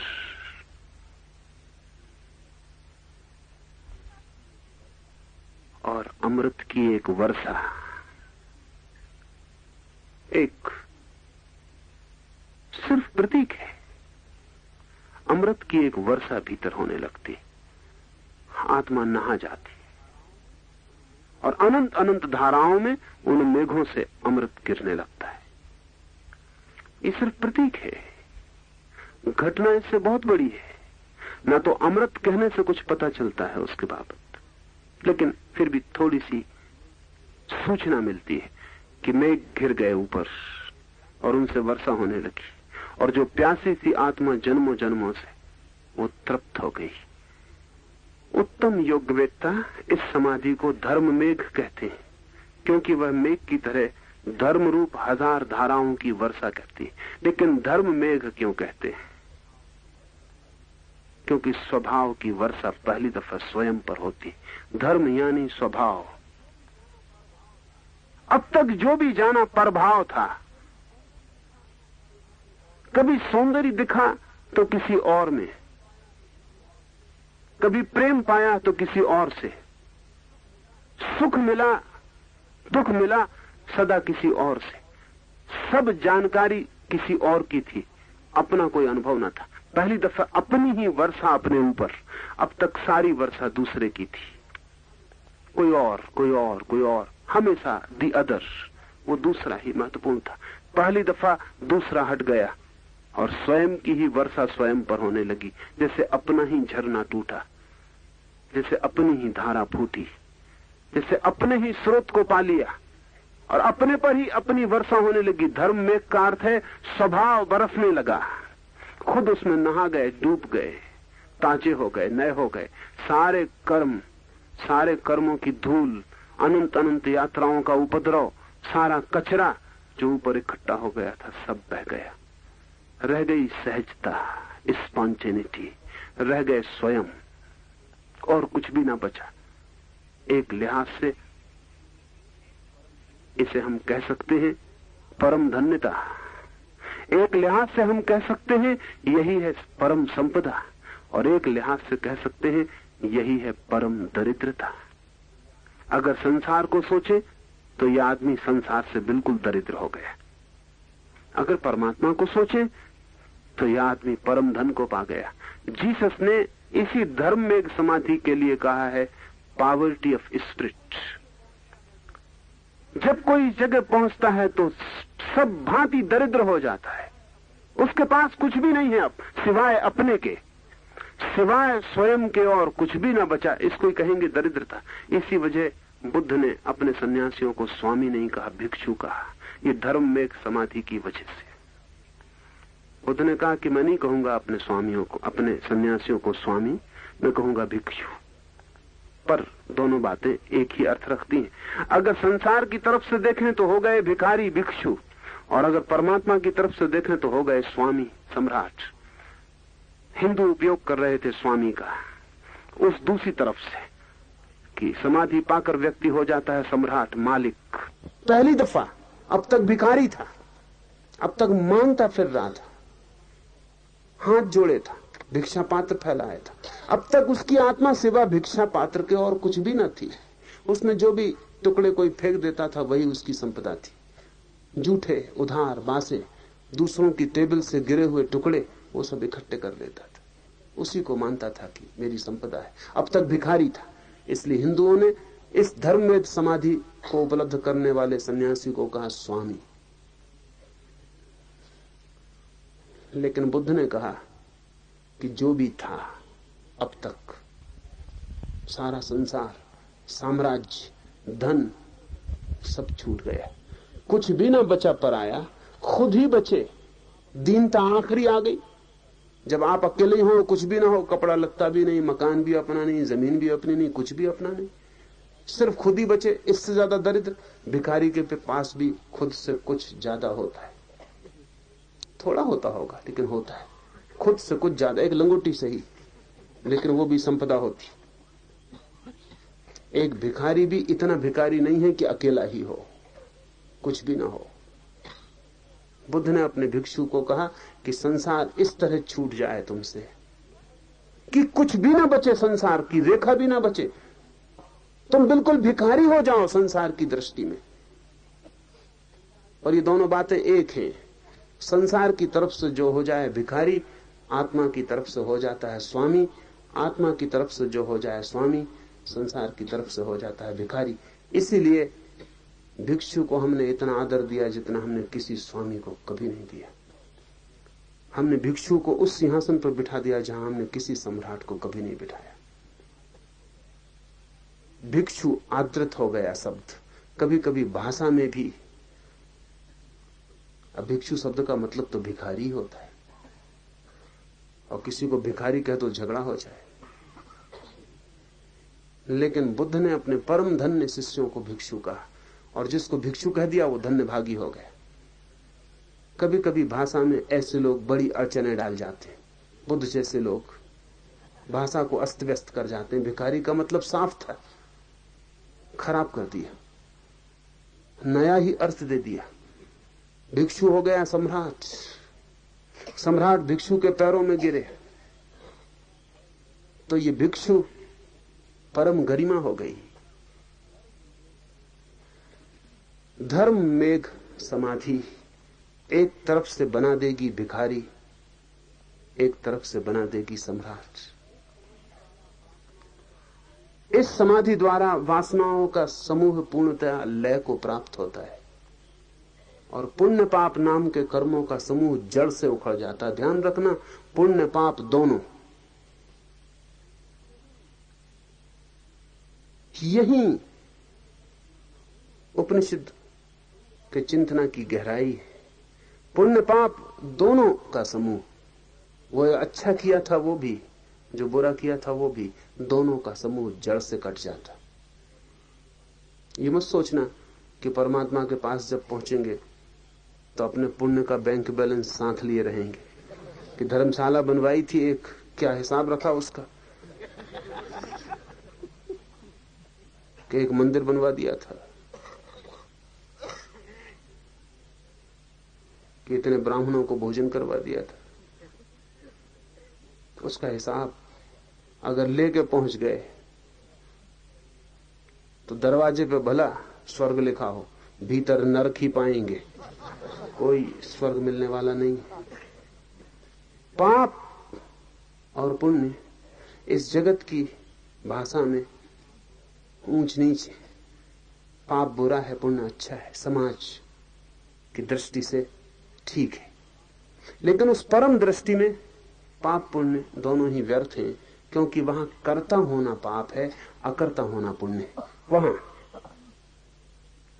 वहां तो सीधी बात है एक, कि वहां जो अकर्ता है, निरअहंकारी है, वही प्रवेश कर पाएगा। वहां तो वही प्रवेश कर पाएगा जो है ही नहीं, जो मिट गया और शून्य होके जा रहा है। अगर थोड़े से भी आप हैं तो रास्ता बहुत सकरा है, आप प्रवेश न कर पाएंगे। जीसस का वचन, उसका आध्यात्मिक अर्थ कभी भी नहीं किया गया। असल में पश्चिम के पास आध्यात्मिक अर्थों की खोज करने की क्षमता नहीं है, इसलिए जो भी अर्थ होता है वो सांसारिक हो जाता है। जीसस का वचन है कि सुई के छेद से ऊंट निकल जाए, लेकिन धनी आदमी मेरे प्रभु के राज्य में प्रवेश न कर पाएगा। लेकिन पूरी ईसाईयत के 2000 साल और एक बार भी किसी ने इस वाक्य की ठीक व्याख्या नहीं की। 2000 साल लंबा वक्त है। सारी व्याख्या यह हुई कि धनी आदमी स्वर्ग नहीं जा सकता। ऊंट के निकल जाने की संभावना है सुई के छेद से, जो कि नहीं हो सकता। सुई के छेद से ऊंट कैसे निकलेगा? जो नहीं निकल सकता वो भी जीसस कहते हैं हो सकता है निकल जाए। कोई तरकीब खोज ले, कोई रास्ता बन जाए कि सुई के छेद से ऊंट निकल जाए, लेकिन धनी आदमी स्वर्ग के द्वार में प्रवेश नहीं पा सकेगा। इसका सीधा सीधा अर्थ जो हो सकता था वो ईसाईयत ने लिया, वो इसका अर्थ नहीं है। धनी आदमी से अर्थ है उस आदमी का जो थोड़ा भी लगता है कि मेरे पास कुछ है, जिसे लगता है कि मेरे पास कुछ है, वो धनी आदमी। जिसको ख्याल है कि मेरे पास कुछ है, वो धनी आदमी है। तो अगर किसी को लगता है कि मैंने पुण्य कमाया है, ये धनी आदमी। किसी को लगता है मैं साधु था, संयमी था, तपस्वी था, ये धनी आदमी। धनी आदमी का मतलब हुआ कि जो कहता है मेरे अलावा भी मेरे पास कुछ है, वो धनी आदमी है। अगर ये कहता है मैंने इतनी प्रार्थनाएं की, इतने उपवास किए, इतने दिन धूप में खड़ा रहा, पैर पे ही खड़ा रहता था, बैठता भी नहीं था वर्षों तक, मैंने दरिद्रों की इतनी सेवा की, इतने अस्पतालों में गया, ये किया वो किया, अगर इसके पास कुछ भी कहने को है कि मेरे पास इतना है, तो यह आदमी धनी आदमी है। अब सूत्र को फिर सुन लें, ऊंट गुजर जाए सुई के छेद से, लेकिन धनी आदमी मेरे स्वर्ग के राज्य में प्रवेश नहीं कर सकेगा। निर्धन कौन है? ईश्वर के सामने खड़ा होकर जिसके पास कहने को कुछ भी नहीं कि मेरे पास कुछ है, कि मेरे पास ध्यान है, कि मेरे पास पुण्य है, कि मेरे पास धर्म है, जो ईश्वर के सामने खड़ा हो जाता है शून्यवत और कहता है मेरे पास कुछ भी नहीं, अकेला मैं हूं। ये जो कुछ भी हूं, जो तुमने ही मुझे दिया है वही मैं हूं, उसके अतिरिक्त मेरी कोई भी कमाई नहीं। मेरा होना ही मेरा सब कुछ है, मेरे पास कर्म का कोई भी लेखा जोखा नहीं है। ऐसा शून्यवत जो उस द्वार पर खड़ा होता है वो है दरिद्र आदमी, वो है बुद्ध का भिक्षु, जीसस का दरिद्र आदमी, वही प्रवेश कर पाता है। तो दरिद्रता का ठीक अर्थ हुआ कि जो बिल्कुल शून्य है, जो शून्य है वही प्रवेश कर पाता है। और इसीलिए ऊंट की बात कही, सुई का छेद बहुत छोटा है, इससे ऊंट के निकलने का कोई उपाय नहीं। मोक्ष का द्वार सुई के छेद से भी बहुत छोटा है, उसमें से सिर्फ शून्य ही निकल सकता है। अगर जरा सा भी पदार्थ आपके पास है, जरा सा भी मैं अटक जाएगा। ऊंट लेके जा रहे हैं आप सुई के छेद में से निकलने, ऊंट छोड़ दें, लेकिन सवारियां छोड़नी बड़ी मुश्किल होती, क्योंकि सवारियों पे हम ऊंचे मालूम पड़ते हैं। ऊंट इसीलिए जीसस को ख्याल में आ गया होगा, जो भी अहंकार पर बैठे ऊंट पे बैठे और जानते हैं कि ऊंट की सवारी कैसी दुखद है। ऊंट की सवारी है अहंकार की सवारी काफी दच के खाने पड़ते हैं, ऊंचा नीचा होता रहता पूरे वक्त, लेकिन फिर भी ऊंचे तो मालूम पड़ते। ऊंट से नीचे उतरना पड़े। जो भी आपके पास है वो कर्म से मिला है, जो भी कर्म से जो भी मिला है उसकी सीमा मन है। आत्मा तक कर्म से मिला हुआ कुछ भी नहीं पहुंचता।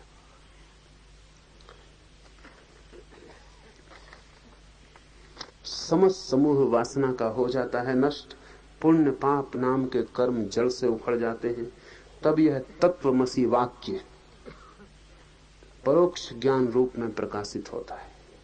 तब पहली दफा अनुभव होता है कि क्या है ये ऋषि वचन तत्वमसी, वह तू ही है, दैट आर्ट दाउ।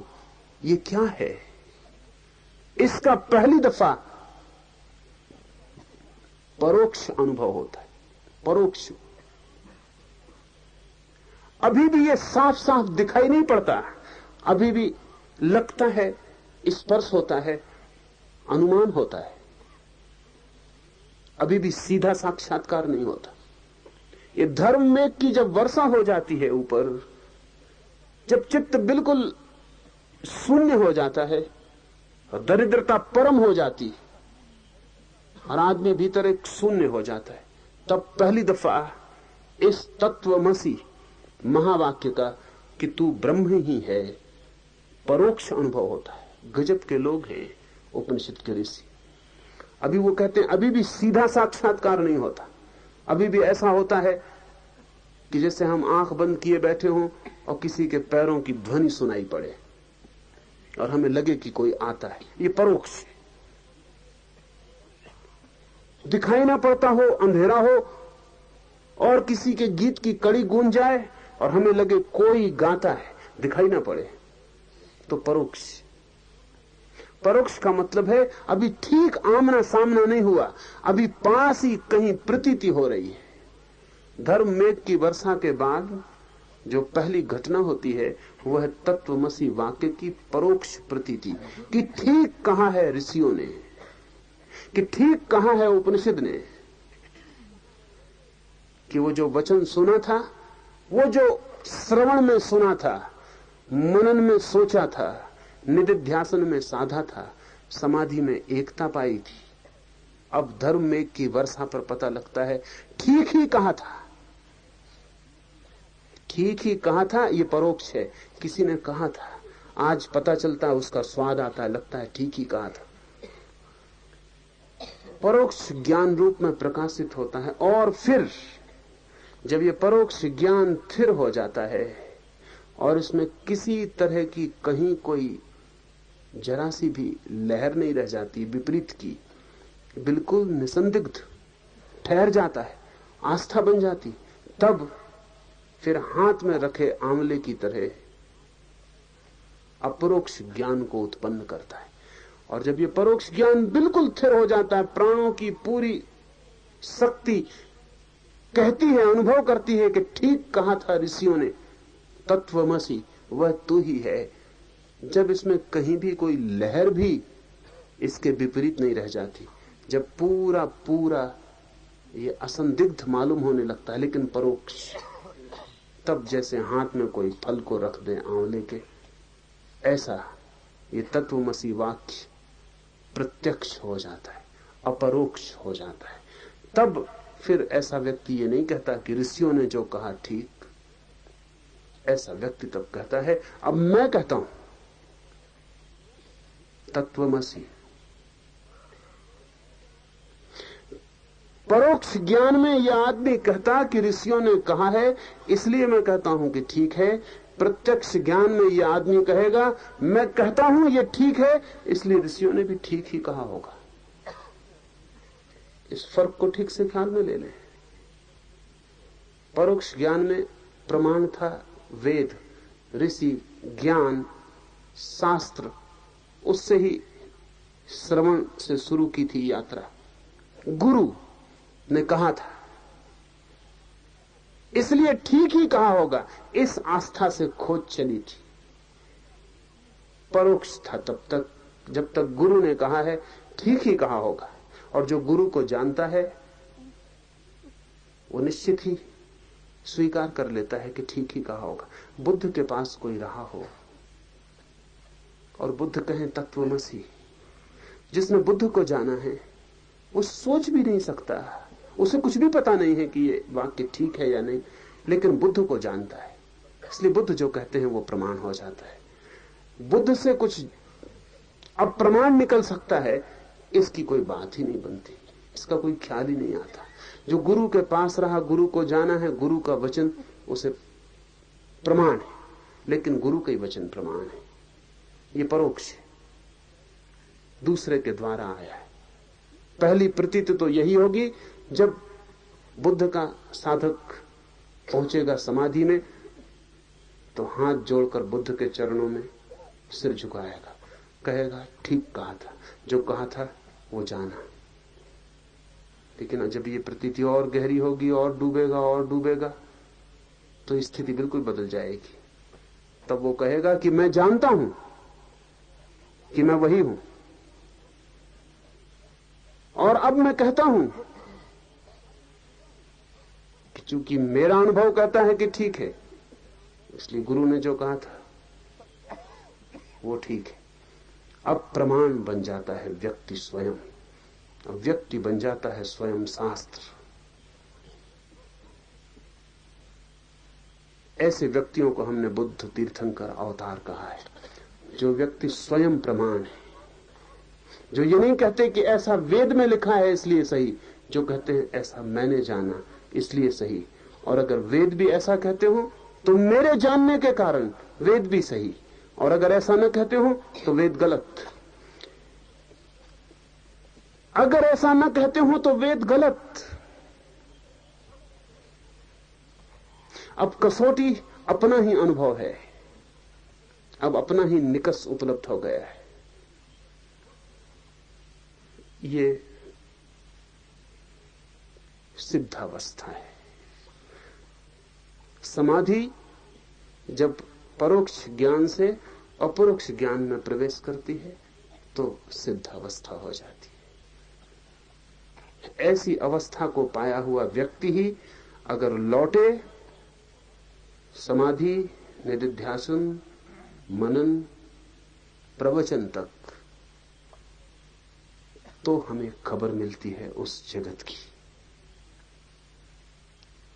इसलिए अगर हमने शास्त्रों को इतना आदर दिया है तो उसका कारण यही है कि वे उन लोगों के वचन हैं जिनके पास रहने वाले लोगों ने उनसे वचन सुने थे और पाया था कि ये जो आदमी कहता है गलत कह ही नहीं सकता। फिर भी ऐसे लोग कहते नहीं कि हम जो कहें मान लो। बुद्ध कहते हैं सोचना, विचारना, मनन करना, निधिध्यासन करना, साधना, और फिर तुम्हें अनुभव में आए तो ही मानना।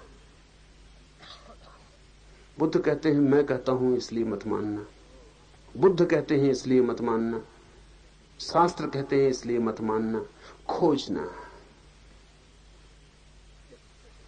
और जब स्वयं का अनुभव बन जाए तो गवाह बन जाना।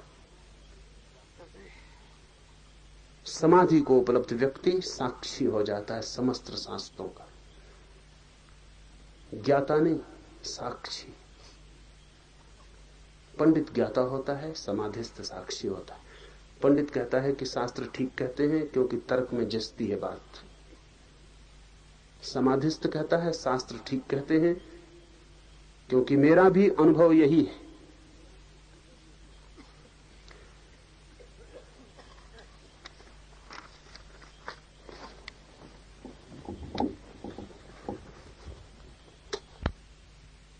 In the morning, we discussed 4 steps.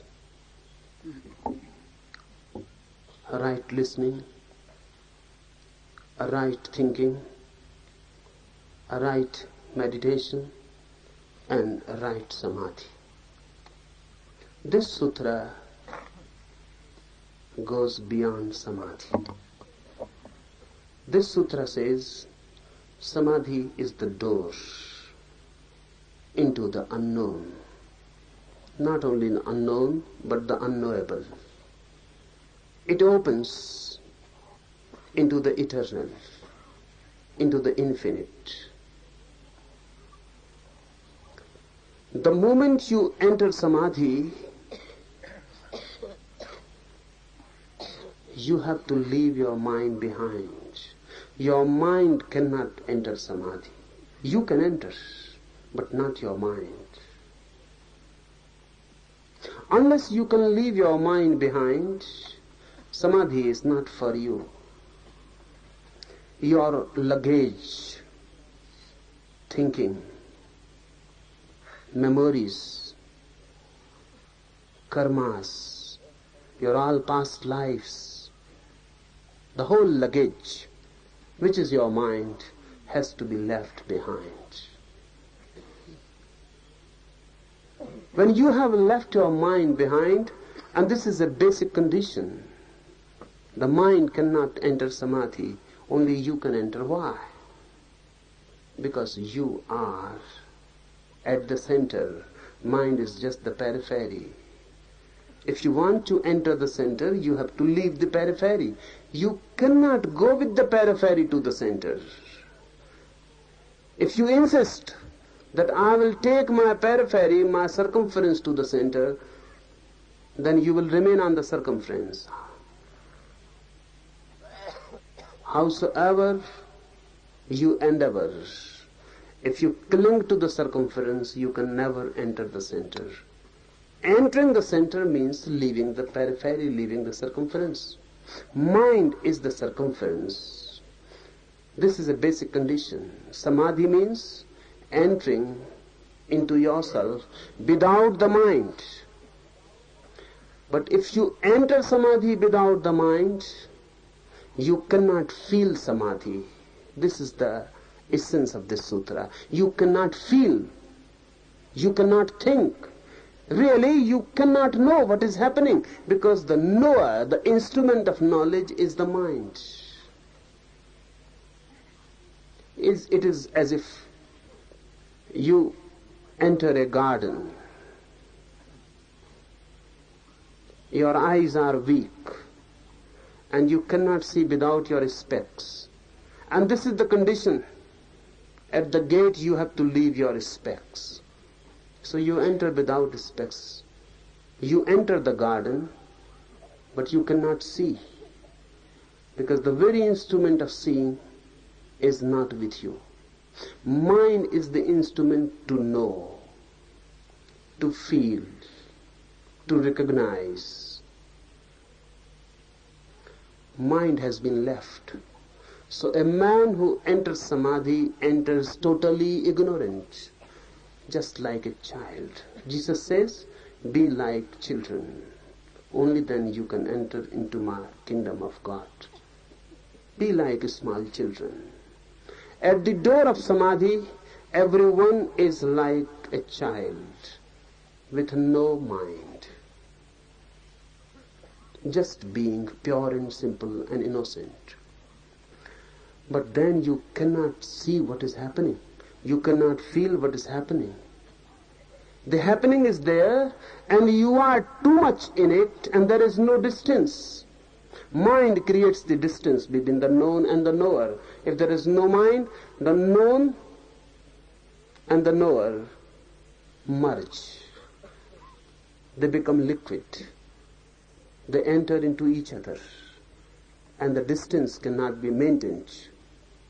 And without distance, knowledge is impossible. So in samadhi, you know nothing. In samadhi, knowing, the knower, the known, they all cease and they become one ocean, just one unity, liquid, flowing. That doesn't mean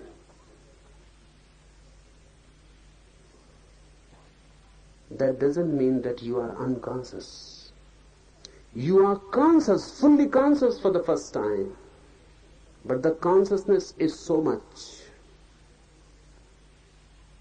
The consciousness is so unlimited. The consciousness is so infinite that it is impossible to make any differentiation. Who is the knower and what is the known? You are immersed in it totally, as if a drop of water has become one with the ocean.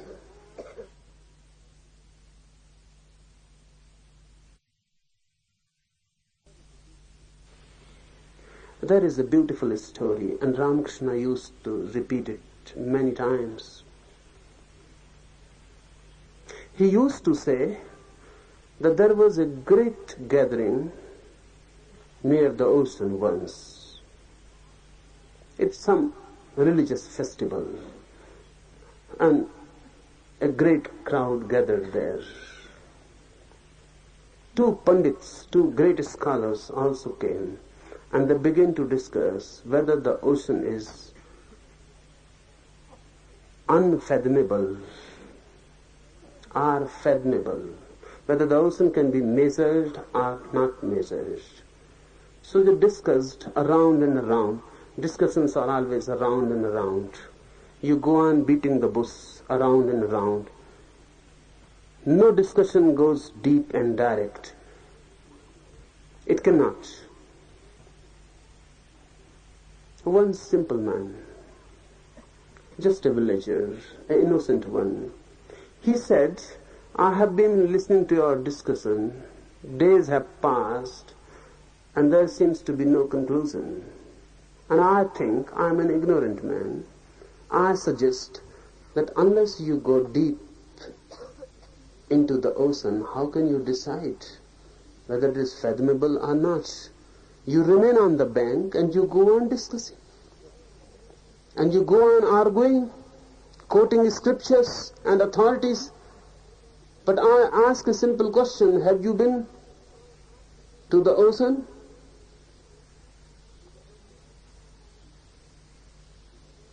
Those two scholars said, don't interfere. You don't know scriptures. But the poor man said, I know the ocean. I need not know your scriptures. You are talking about the ocean. What is the need of scriptures to be brought in? I suggest, take a jump. Go to the bottom. And then come back and tell us. So those two scholars jumped into the ocean. But they never came back.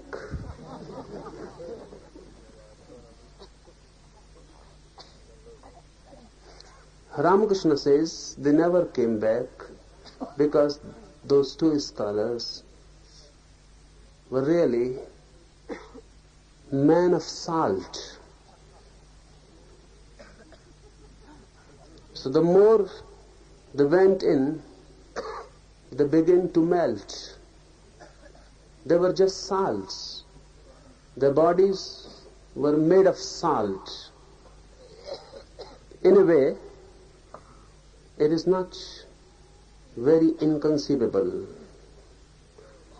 Our bodies are made of ocean water. They are salty. Really, in your body there is 75% water. 75%. And the water is just the water which is found in oceans. The proportion of salt in your bodies is the same as it is in the ocean water, because man is just a developed form of fish and nothing else. So the story is not very absurd. Man comes from ocean and is salty. So those two scholars were men of salt. Their bodies were made of salt. They came out of ocean. Everyone has come out of ocean. Now science says that man is out of ocean, just a developed form of fish, nothing else. And who can say whether developed or not? If you ask the fishes, they cannot say. They will say, fishes gone astray, out of ocean. Gone astray. They cannot say developed. There seems to be no reason. Only in man's reason it seems man is developed. In fish's reason, it cannot seem so. They never came back. The crowd waited and waited and waited. Ramakrishna used to say, they cannot come back. Because the deeper they went, the more they melted. And when they reached to the bottom, they were no more. So who can come and who can say? When you leave mind behind, you leave the bank. You take a jump into the ocean, and you are part of the ocean, just a salt. When you enter into samadhi, you take a jump into the ocean of consciousness, and you are consciousness.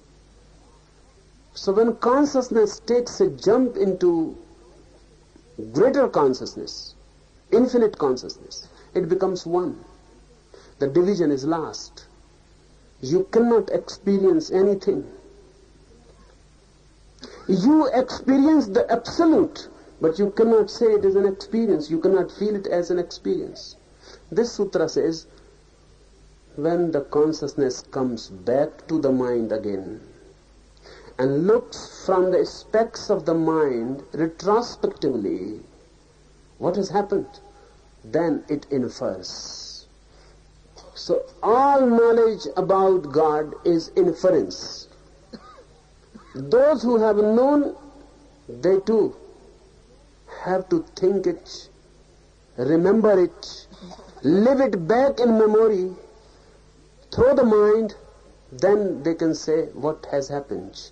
Bliss, existence, consciousness, Satchidanand.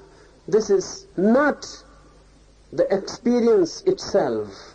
It is mind looking at the experience. That's why the division. There was no division in the experience itself. Mind divides into three. And remember, mind divides everything into three. Three is the basic division of the mind. Anything it divides into three. Look at the world, all the divisions, and you will find basic division is always of three. Always three.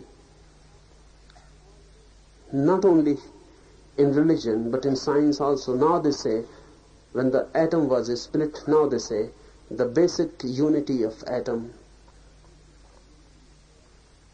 is constituted of three elements: electron, neutron, positron.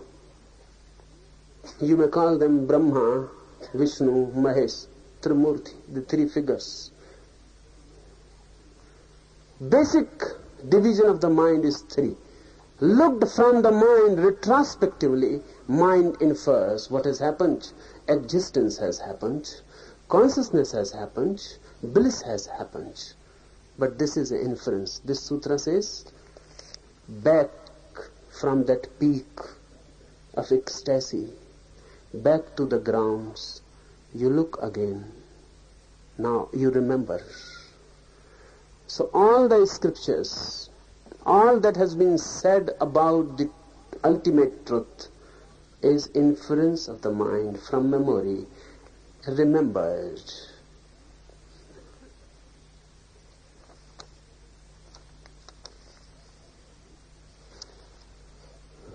In samadhi, mind is not there. And that's why you become spontaneous. Mind is the instrument which always destroys spontaneity. Mind always brings past into the present, and that destroys spontaneity. This sutra, this part of the sutra is also to be understood before we enter into meditation. A spontaneous act is never from the mind. A spontaneous act always happens in the present. If it happens through the mind, then the past has come in. I say something to you. You react. The reaction is from the mind. You think about it. You bring your past memories, your knowledge, your experiences, and then you react accordingly. Then this act is not spontaneous. This act is dead. It is not alive. Reaction is dead, never alive. Response is alive and is spontaneous. I say something to you and you respond immediately, without bringing the past in, without bringing the mind in. You respond.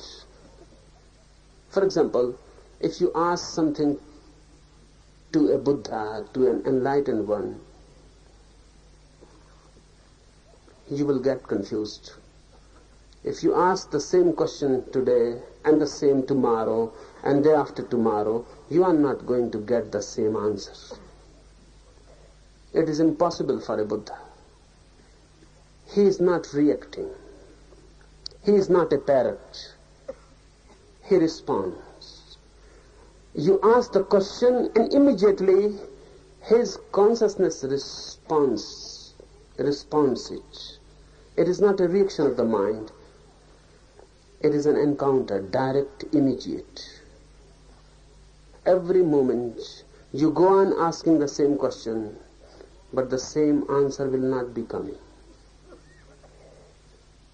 Repetition is through the mind. A spontaneous consciousness is always new and fresh. This sutra says, samadhi brings you back to your center of spontaneity. That spontaneity is known in the Upanishadic terminology as dharma. Dharma means your natural, spontaneous being.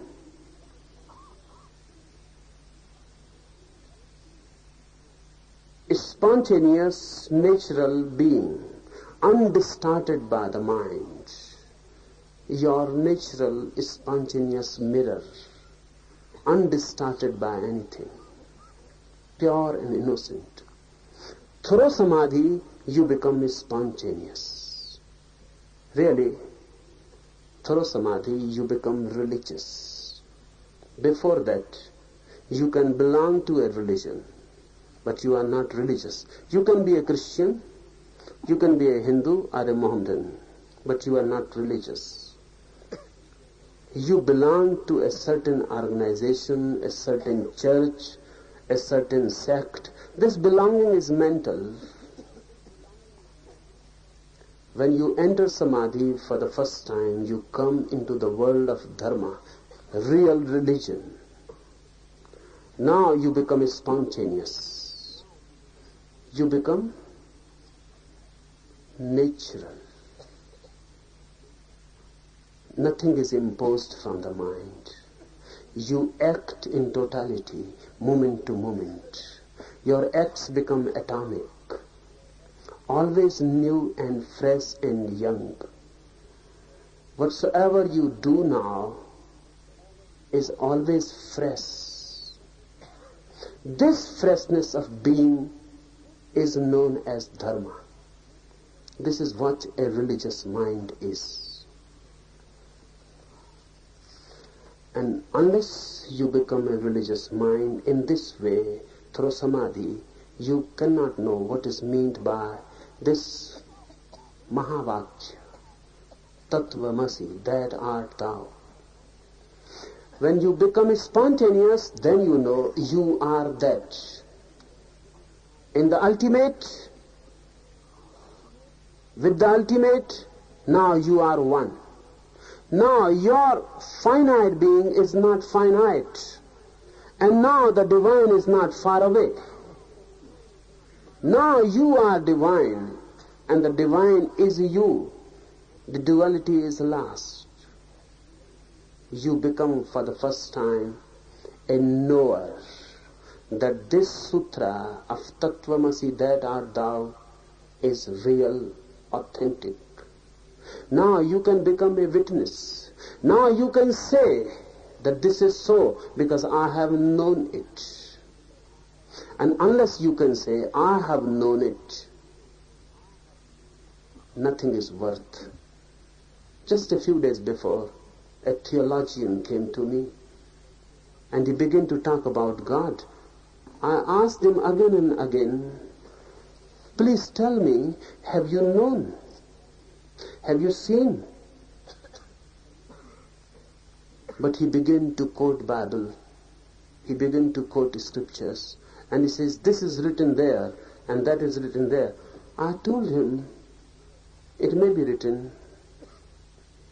I accept that it is written there, but that's not my question. I am asking whether you have known it. But he will not answer the question. He will again repeat that Jesus has said this. In the New Testament, he opened the book. He had a book of New Testament in his pocket. He opened the book and he began to read. I told him again and again, don't read it. I have read it already. So I know what is written in it. Tell me directly, have you seen? Have you realized? But there was no answer. If someone asks you, have you seen the divine? And if you go on quoting Upanishads, that's stupid. Say yes or no. And you cannot deceive, because there is no question of deceiving anyone. Say to yourself whether you have seen it, known it, realized it. If you have not, then start on a long journey from right listening to right thinking, from right thinking to right meditation, from right meditation to right samadhi. Then only you will be able to know.